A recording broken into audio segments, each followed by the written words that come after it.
அனைவருக்கும் வணக்கம். ரிஷபராசினியர்களை பொறுத்த வரைக்கும் நிகழ இருக்கும் ஆடி 18, அதாவது ஆடி 18ஆம் பெருக்கன்று ரிஷபராசினியர்கள் என்ன செய்ய வேண்டும், என்ன செய்யக்கூடாது, என்ன செய்தால் என்ன மாதிரியான நன்மைகள் எல்லாம் ஏற்படும், குறிப்பாக இன்றைய நாளில் தாலி கயிறு மாற்றலாமா, வீட்டிலிருந்து காவிரி தாயை வழிபடலாமா, ஆடி மாதத்தில் குழந்தைகள் பிறந்தால் என்ன மாதிரியான பலன்கள் ஏற்படும் என்பது குறித்தான பல தகவல்களை தான் இந்த வீடியோல நம்ம பார்க்க போகிறோம். குறிப்பா ரிஷபராசினியர்களை பொறுத்த வரைக்கும் இந்த ஆடி பெருக்கு பலன் என்பது அனைவருக்கும் பொருத்தமான ஒன்றுதான். ஏன் ரிஷபராசினியர்களுக்கு என்று பார்க்கும்போது குரு சஞ்சரிப்பதால ஒரு சில இன்னல்களை நீங்கள் சந்தித்து கொண்டிருப்பீங்க. அந்த இன்னல்களுக்கு ஒரு பரிமாரமாக தான் இந்த ஆடிப்பெருக்கு அமைஞ்சிருக்குதுங்க. அப்படி இந்த ஆடிப்பெருக்கு என்று ரிஷபராசினியர்கள் என்ன செய்ய வேண்டும் என்பதை இந்த வீடியோல நம்ம பார்க்க போகிறோம். பொதுவாகவே ஒவ்வொரு விழாவும் ஒவ்வொரு அமைப்பில் கொண்டாடப்படும். சில விழாக்கள் கிழமைகள்ல கொண்டாடப்படும், சில விழாக்கள் திதியை அடிப்படையாக வைத்து கொண்டாடப்படும், சில விழாக்கள் நட்சத்திரங்களை அடிப்படையாக வைத்து கொண்டு கொண்டாடப்படும். ஆனால் இந்த விழா அது எந்த நாள் எந்த திதியாக இருந்தாலும் ஆடி மாதத்தில் வரும் 18வது நாள் என்று நாளை அடிப்படையாக வைத்து கொண்டாடப்படுகிறது. இந்த ஆண்டு ஆடி 18ஆம் பெருக்கு ஆங்கில மாதமான ஆகஸ்ட் 3ஆம் தேதி கொண்டாடப்படுகிறது. கடக ராசிக்குரிய சந்திரனும் நீர்நிலையை குறிப்பவர். எனவே இந்த ஆண்டும் நாளும் திதியும் கிழமையும் விசேஷமாக அமைந்திருக்கிறது. ஆடி 18ஆம் பெருக்கு என்பது அற்புதமான ஒரு விழா.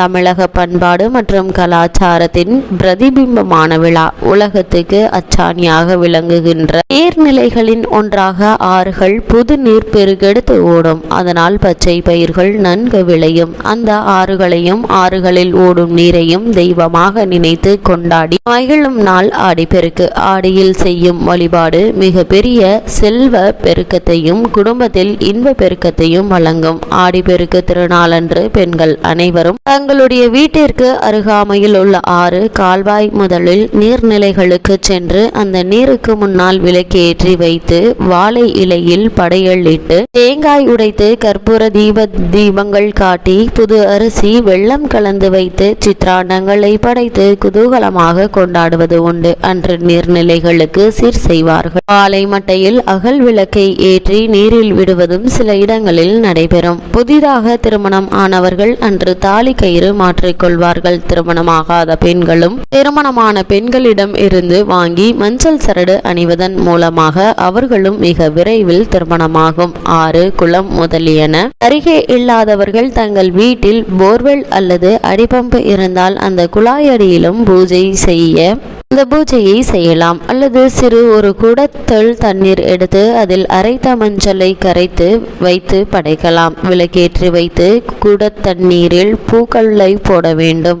கற்பூர ஆராதி அல்லது நெய் தீபம் காட்ட வேண்டும். அந்த நீரையே புண்ணிய நதிகளாக நினைத்து கொண்டு மந்திரத்தை சொல்ல வேண்டும். பூஜை முடிந்தவுடன் அந்த நீரை கால்படாத வண்ணம் செடி கொடிகளுக்கு ஊற்றிவிட வேண்டும். திருவரங்கத்தின் புகழ்பெற்ற அம்மா மண்டபம் என்கின்ற படித்துறை உள்ளது. அங்கே காவிரிக்கு சீர் கொடுக்கும் நிகழ்ச்சி சிறப்பாக நடைபெறும். அன்றைய தினம் பெரிய கோவிலில் இருந்து நம்பெருமாள் யானை மீது புறப்படுவார். அம்மா மண்டபம் படித்துறைக்கு வருவார். அங்கு காவிரி நீரால் சுவாமிக்கு திருமஞ்சனம் நடைபெறும். அங்கே மாலை வரை பெருமாள் வீற்றிருப்பார். பெருமாளின் சீதனமான தாலி கயிறு, பட்டு மற்றும் மங்கள பொருட்கள் ஆற்றில் விடப்படும். அது மட்டுமில்லாமல் நதிகள் ஏற்றம் பெறும் மாதம் ஆடி மாதம். ஆடி 18ஆம் பெருக்கு பற்பல நதி தீரங்களில் கொண்டாடப்பட்டாலும் அடிப்படையில் அந்நதிகளை காவிரி நதியாக கருதி காவிரி நதிக்கு செய்யும் சிறப்பாகவே புராணங்கள் கூறுகின்றன. தாமிரபரணி போன்ற நதி தீரங்களிலும் இவ்விழா சிறப்பாகவே கொண்டாடப்படுகிறது. புராணப்படி காவிரி நதியில் அன்று மற்ற நதிகளும் இணைந்து புனிதம் பெறுகின்றன.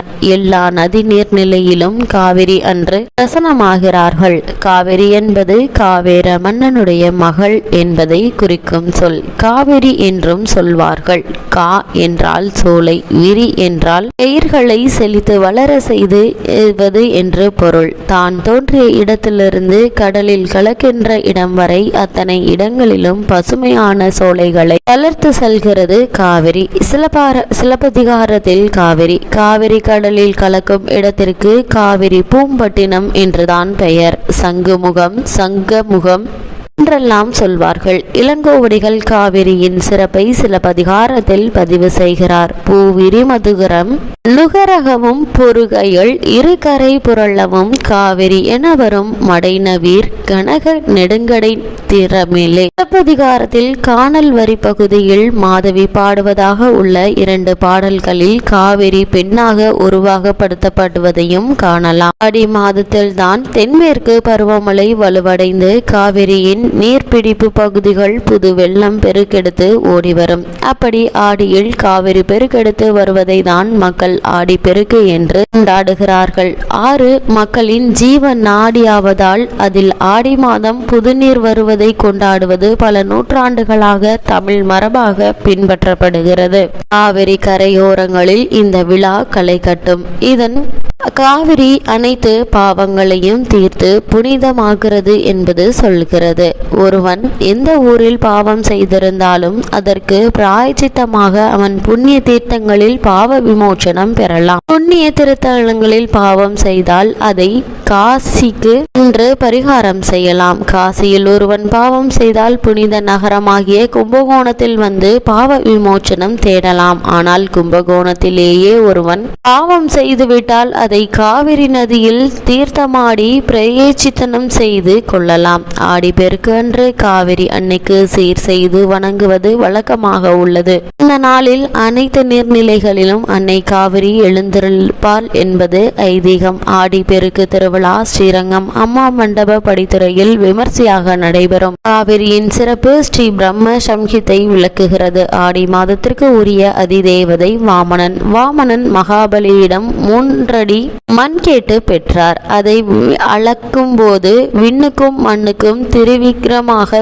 உயர்ந்தார். அப்பொழுது அவருடைய திருவடி அண்ட புகடுகளை பிளந்து கொண்டு அப்பால் சென்றது. விண்ணிலுள்ள ஒரு புள்ளத்தை அவருடைய கால் விரல் தீண்டியது. அது பிளந்து அங்கிருந்த தீர்த்தம் அவன் திருவடி தீண்டி வெளியே வீழ்ந்தது. பிரம்மலோகத்தில் விழுந்தது. பிரம்மன் அந்த புனித நீரை புனித நீராக கருதி தன் கமண்டலத்தில் வைத்து கொண்டான். இந்த ஆடி 18ஆம் பெருக்கு பெண்களுக்கு மங்கள திருவிழா. பூமாதேவி அவதரித்த இந்த ஆடியில் தான் எல்லா நதிகளும் புனிதம் பெறுகின்றன. அதனால்தான் நதிக்கரையில் சென்று பெண்கள் பூஜை செய்து நலம் பெறுகின்றனர். பூஜையின் மூலம் சகல தோஷங்களும் நீங்குகின்றன. புதுமண தம்பதிகள் ஆடி பால் வைப்பதும் இந்த மாதத்தில் தான். அதாவது ஆடி 18ற்கு சில நாட்களுக்கு முன்பாக நவதானியங்களை முளைப்பாலிகையாக தட்டுகளில் வைப்பார்கள். ஆடி 18 அன்று பிற்பகல் வேளையில் முளைப்பாலிகையை ஏந்தி ஊர்வலமாக ஆற்றுக்கு செல்வர். ஆற்றங்கரையில் பசுஞ்சாணத்தில் பிள்ளையார் பிடித்து வைப்பர். முளைப்பாலிகையை வரிசையாக வைப்பர்.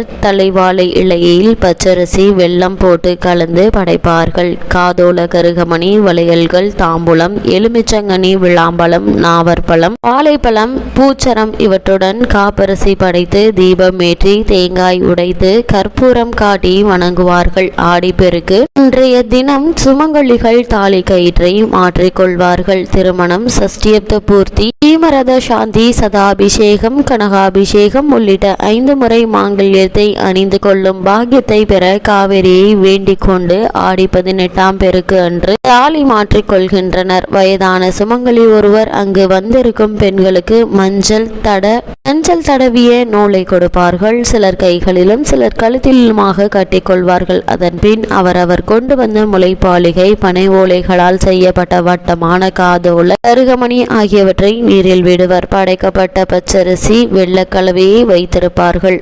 வந்திருப்பவர்களுக்கு வழங்குவர். சிலர் தேங்காய் சாதம் முதலான சிற்றானங்களை கொண்டு வந்து ஆற்றங்கரையில் அமர்ந்து உண்பார்கள். ஆடி 18 மகிழ்ச்சி அனைத்து தினங்களிலும் நீடிக்கும் என்பது காலம் காலமாக நம்பப்படுகிறது.